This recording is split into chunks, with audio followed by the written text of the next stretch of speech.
I think we are. Yes, we are live. What's up, everybody? Pissed I didn't bet the Royals, man. You know what? Shout out to Prop Beaver. I don't know if you caught the morning show this morning, Matt, but Prop Beaver gave out Mets money line and Royals money line. Wow. Yeah. So I don't know if he actually posted either on his ticket though, but those were his picks on the show. I agreed on his Royals money line pick, but I didn't bet it. I'm on the Pirates later. I need the Pirates to beat your trash ass city. So that's where I stand. We got Tiger Woods teeing off too. I don't know if you're a Masters guy. I'm not. I saw him a video of him walking up, but no, I'm not a golf guy. Yeah, dude, the majors are fun if you ever want to get into it. Start with the majors. But anyway, we do have NBA games today. 5 of them. I mean, I'm sure, as most of you know, the NBA, it's not really dripping with value right now. That being said, you're looking at a guy that's had back-to-back winning NBA nights, seldom seen these days. Back 2 winning nights in a row for me. So let's keep that going. I do have 2 bets down today, and I'm open to placing more if I can find some value. Doubt we'll find any, but Bulls minus 9.5, Pistons plus 9.5, pass. Now, this is going to be one where, well, Matt, do you want to go first? Yeah, I don't have anything for this game. Okay. I was looking at DeMar DeRozan points, but it's at like 27.5. Normally, his over-under is like 25, 24.5. That was just too high for me, even though I do think it's a good matchup.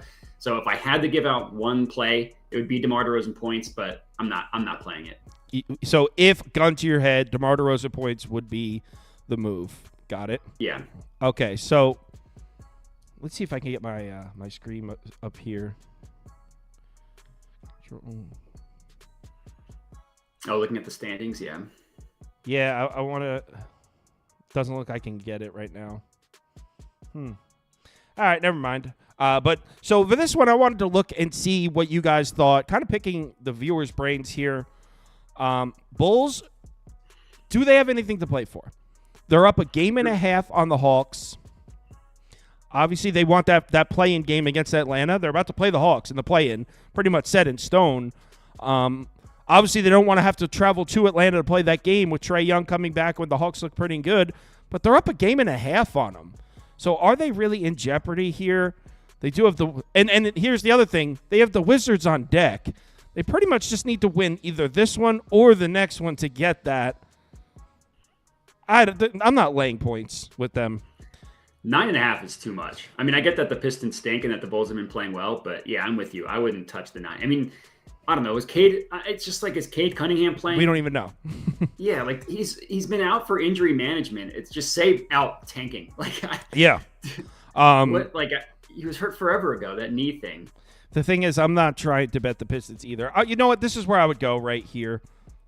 I'd go over 220.5. The Bulls' defense isn't anything to write home about. And the Pistons, the last month or so, they've run a lot faster pace than they did earlier in the season. So I'd probably go over. I know Ski yesterday was talking about the over has pretty much been the only reliable thing, the only reliable spot you can make some money in these meaningless games. Defense tends to not show up. So it'd be over a pass, but I won't be betting this one. Yeah, that's how I feel. Let's talk New York Knicks basketball. Damn right I bet this game. What, the Knicks are going to be the 2 seed now? Potentially. We'll talk about it. Did you send me the pick graphics, Andy? Okay, hold on. Let me load the pick graphics up because I do have a bet on this one, so I want the proper graphic on the screen. Knicks +2? No, money line plus 110. I got it. Oh yeah, that makes sense. At that point, might as well take the money line. Yeah, let me just. My bad. I should have loaded this before. The NBA, we're putting a lot of effort into baseball, and I'm still handicapping the NBA games first, but the baseball show's doing well, so I want to make sure. Not to mention, I don't know if you guys saw, I was about 20 minutes late this morning, so today's just kind of crazy. Whoops. NBA picks, and I definitely want this one on the screen because this is probably my favorite bet of the day right here. Here it is.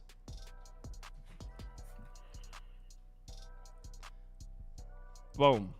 Whoops. There it is. All right, so I am on the New York Knicks. I took the money line at plus 110. The last game for the Celtics pretty much tells the whole story here. In case, for those of you that haven't been following it that closely, Boston played Milwaukee. In that game, the Celtics attempted 52 three-point shots. 52. They attempted 0 free throw attempts. 0 free throw attempts. So this team shot 52 threes and attempted no foul shots. That means they're not attacking the rim. They're just launching threes. Nothing screams we're done giving a shit about the regular season more than that right there. Also, Holiday may not play in this game. Porzingis may not play in this game. I mean, I wouldn't even be surprised if the Celtics rested more starters than that later on. This is a Boston team that's clinched the 1 seed for a month now. And you're looking at the New York Knicks, who not only are playing great, but they're playing meaningful basketball right now. The Knicks get the 2 seed. Which would be huge, not just to have the 2 seed. Now, as far as looking forward into the playoffs, does the 2 seed even help? No. Like, what is playing the Miami Heat an advantage over playing the Pacers? Probably not. It's probably rather be the 3 seed. But as far as like for the organization, we've been through this rebuild ever since we drafted RJ Barrett. Speaking as a Knicks fan, this Leon Rose experiment, a lot of people were hating on it early. Some of us believed in the long run. I said our window was 2025. That's what I said when we drafted RJ Barrett. I said our window's 2025. So to grab the 2 seed here would be huge. Win another playoff series. So I think getting the 2 seed would mean something to the Knicks. And I would like to see it, and I think that we'll see a great effort. Not to mention, Knicks have never had problems going into Boston and winning. The Knicks always give the Celtics problems. These 2 teams go back and forth. They're rivals, so it's not crazy to think that this team could go into Boston and win. They do it all the time. So, yeah, I'm on the Knicks. I think they win outright. I got it last night at plus 110. I actually put a full unit on it. It's my biggest bet of the night is the Knicks money line. That being said, I mean, there's obviously some risk involved here. What if Boston comes out and sees what if Boston comes out tonight? He's like, you know what? Fuck the Knicks, and just decides that they really want to win this game. So that's always a possibility. But I think this is as valuable of a spot as you're going to find this late in the NBA season. So let's go Knicks. I'll be watching, root my team, and I got a bet on it. Yeah, I mean, I agree with you. I would take the Knicks too, because I mean, didn't the Celtics not play their starters in the fourth quarter against the Bucks, and that game wasn't completely out of hand. Like, no, it was like a 12-point game. Yeah, they're clearly just trying to get to the playoffs, and you can't blame them. Like, they've had the 1 seed locked up for weeks now. I have Josh Hart over 14.5 rebounds plus assists. I got it at minus 125. Last I checked, it was still at that price, but let me check again just to make sure. Rebounds plus assists. I think I misspoke. It's rebounds plus assists. Oh, rebound. Yeah, that's what I have on the graphic. Okay. So, yeah, it's over 15.5 now at best offer plus 105 at DraftKings. I would still take it at that price. I'd still take the over 15.5, what it's currently priced at.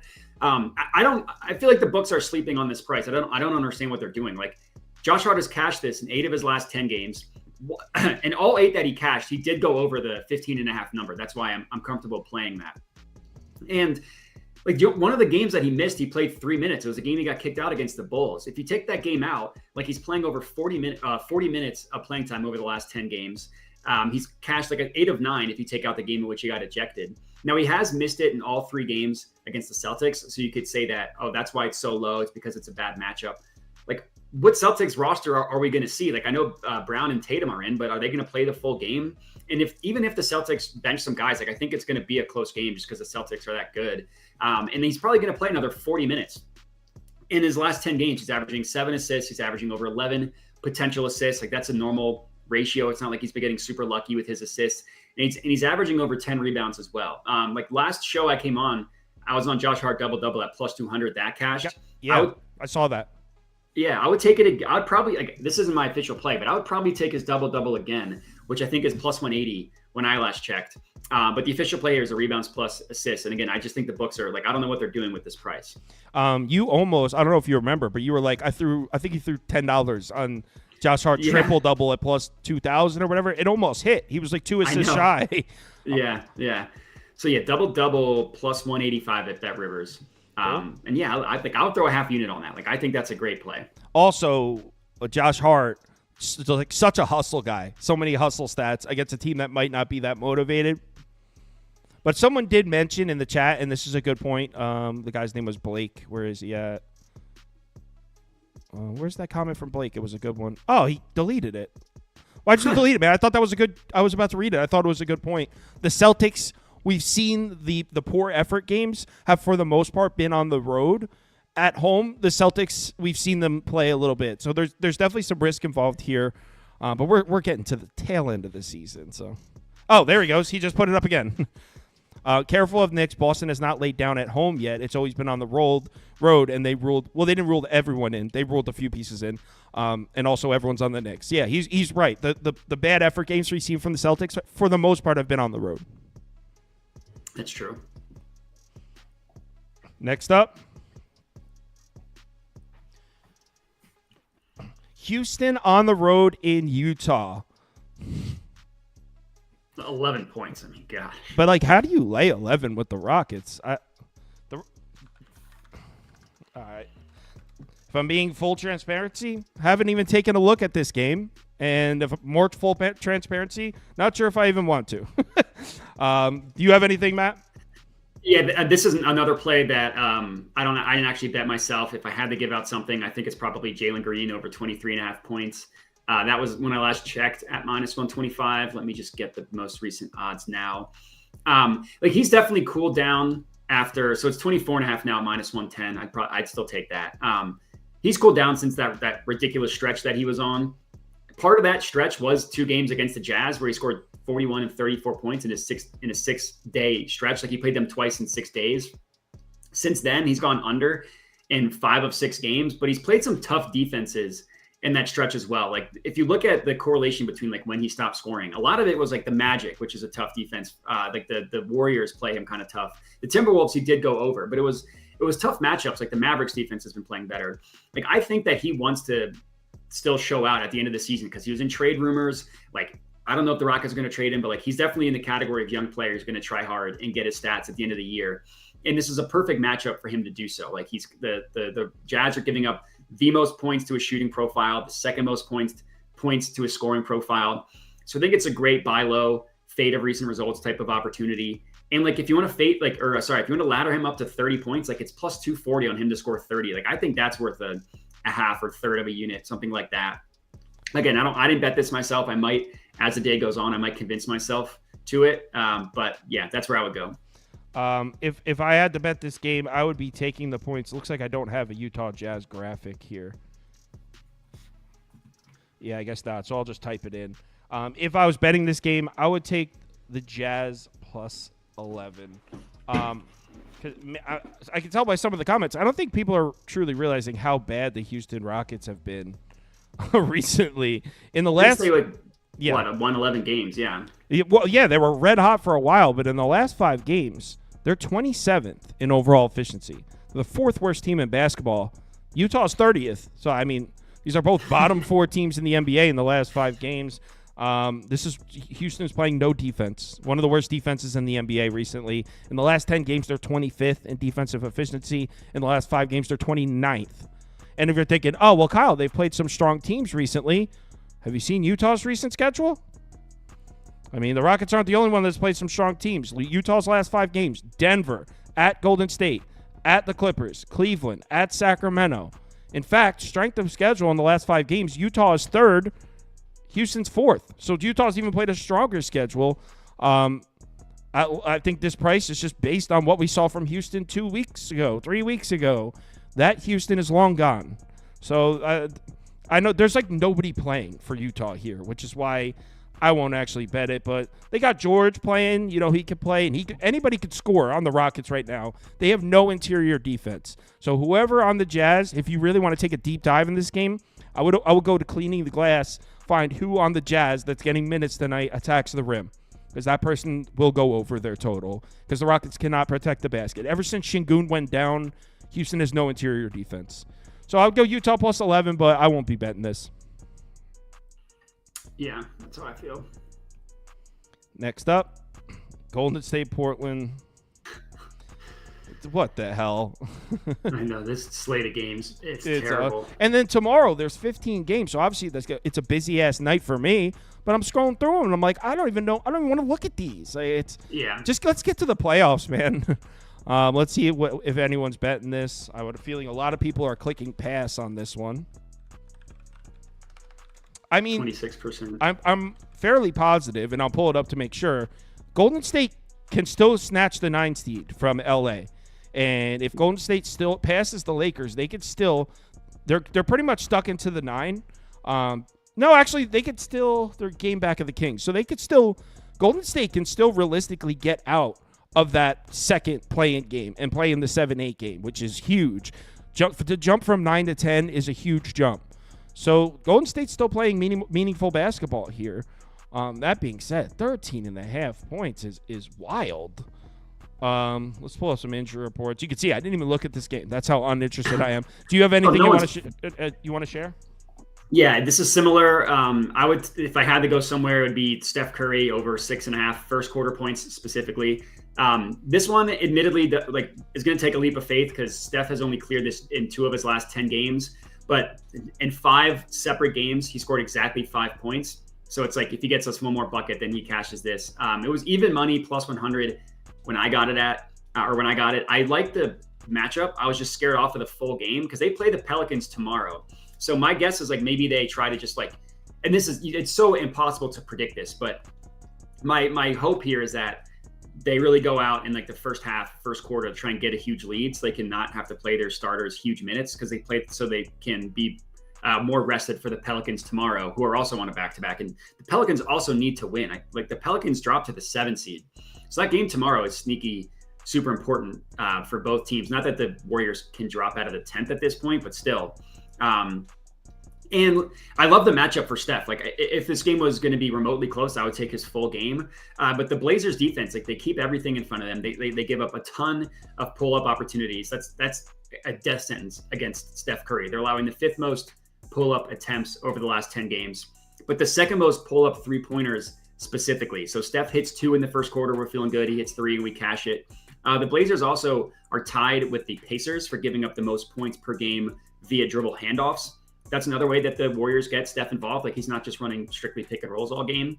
He scores in the entire NBA the 6th most points per game via handoffs. So from a matchup perspective, I think it's good for Steph. It's just he's not one of those people that start games fast and consistently goes over his first quarter prop. So it's a little bit scary. While you were talking, I was just looking at my spreadsheets here, and I actually don't hate the matchup for Portland. Other than what you said, which is spot on. They give up a lot of looks from outside. So jump shooters on Golden State are going to have looks like Steph Curry. But after that, I mean, the weakness of the Portland defense has been stopping the fast break. Golden State doesn't run the fast break. If Draymond doesn't play, he's listed as questionable. I mean, and so is Clay, right? Yeah, Draymond and Clay, but specifically Draymond. If Draymond doesn't play, who's stopping Ayton? Not just from scoring on the glass. Portland's one of the best rebounding teams in the NBA on both sides. They're a top 5 offensive rebounding team, top 5 defensive rebounding team. If there's no Draymond, I mean, it's tough to lay 13.5 points on the road if you expect this team to lose the rebounding battle on both sides. So I actually think there might be value on a Portland bet, but there's no chance in hell that I'm telling you to bet this shit. So, but I'll put it on the screen. This is where I would go, but not betting this.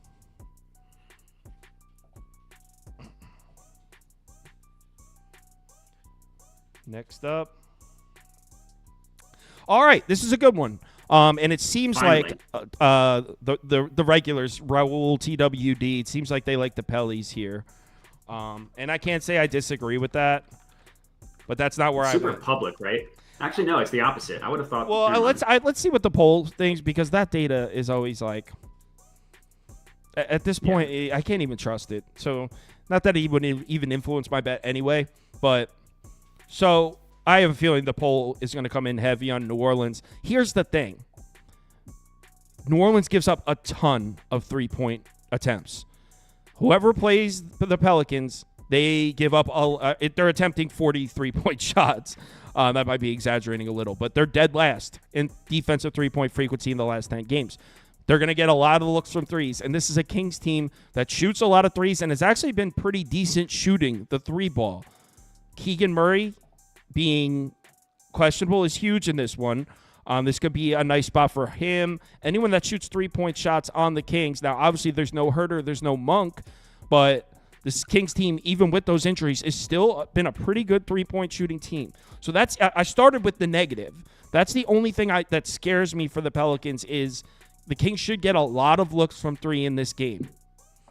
That being said, after that, really like the matchup for the Pelicans defense across the board. I don't expect the Kings to be able to score on the inside. They're not a great interior scoring team. At least they haven't been in a couple months. Pelicans have really shored things up. But on the other side, I don't really love the matchup for the Pelicans offense. Without Brandon Ingram, they've become really one-dimensional. Sorry, I was stumbling on the word. Really one-dimensional. Not much jump shooting. This is a team that relies on getting into the paint, getting to the rim, and scoring. That's the strength of the Kings' defense. So what do? Both of these teams are bottom 5 in pace in the last 10 games. I think both defenses are going to show up. It's a huge game in which we normally see both defenses show up. Is this total really like 215.5? Let me check. No way. Yeah, it is 215.5. Oh my God. I got this at 219. CLV.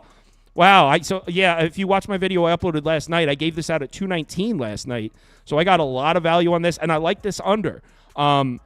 You'll hear a lot of people say it because it's true in these big games, these huge. I mean, if you don't know how big this game is, let's pull up the standings real quick. Yeah, it's huge. Huge game. New Orleans in the 6th seed. Sacramento's in the 8. They're separated by 2 games, but Sacramento has the tiebreaker over New Orleans and Phoenix. So New Orleans is in the 6th seed. They could very easily end up in the 8.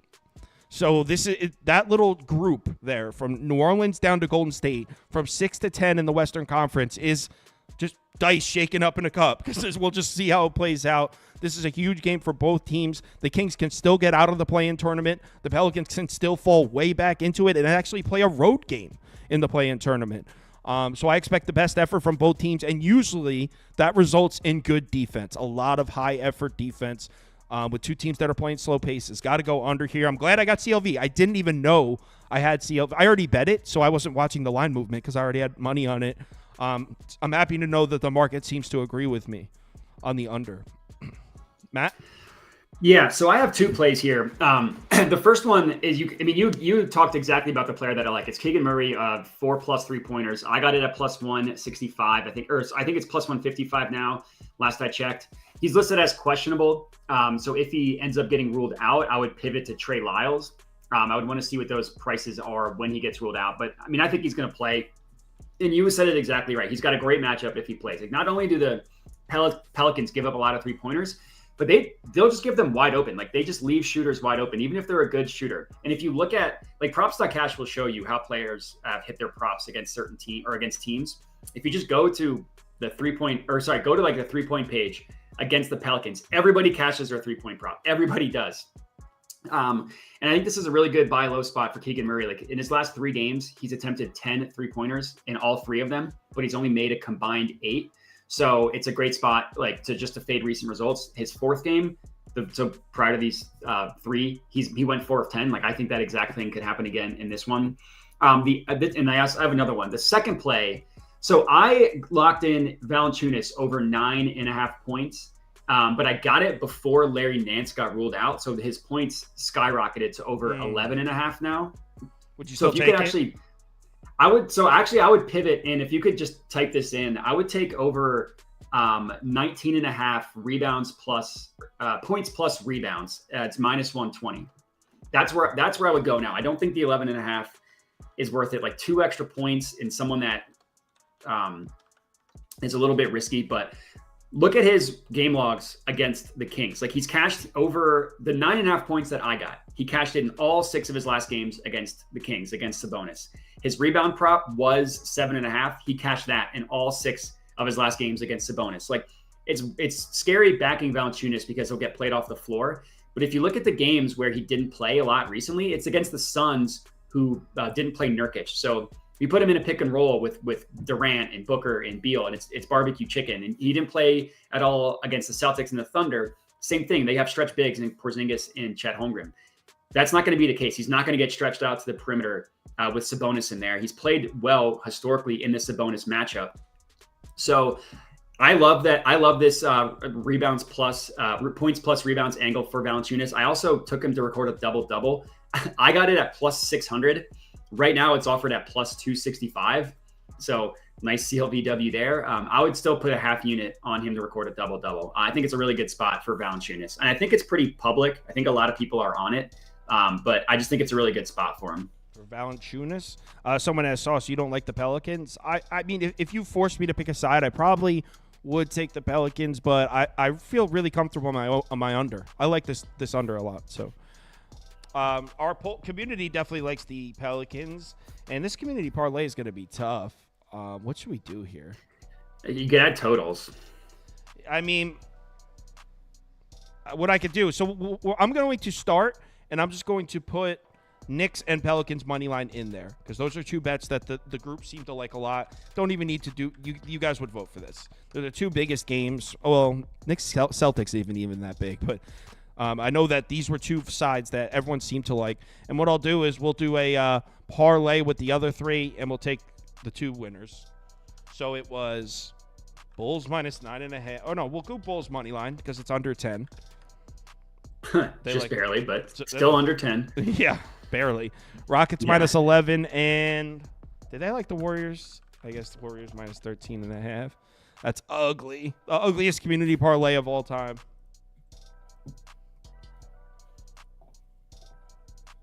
Yeah, the ugliest ones are always the ones that end up hitting. Right.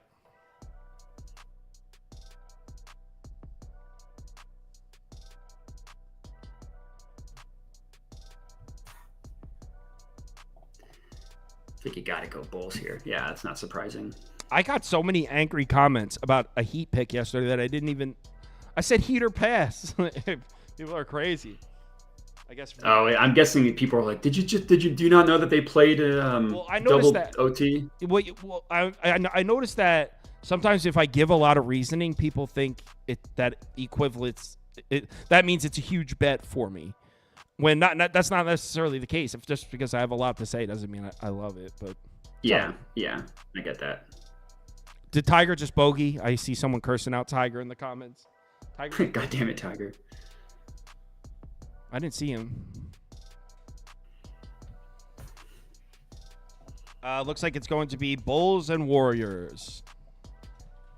Oh, I didn't make it seem that way. I didn't even bet Miami. I believe it was Heat or pass. All right, give me 1 second. I forgot to pull it up. So, all right, we're looking at Knicks money line, Pelicans money line, and then what? Bulls and Warriors. Bulls and Warriors minus 13.5. Plus 837 on FanDuel. Hold on, Mac Perry. How am I not transparent? All my bets are posted on the website. Anyone that's on the website could be like, no, he didn't bet Heat yesterday. In every video, you recap. I know. I don't really understand what he's saying. Basically, he's like, I lost a bet on the Heat, and I thought you were betting it. I didn't check your website to make sure, I guess.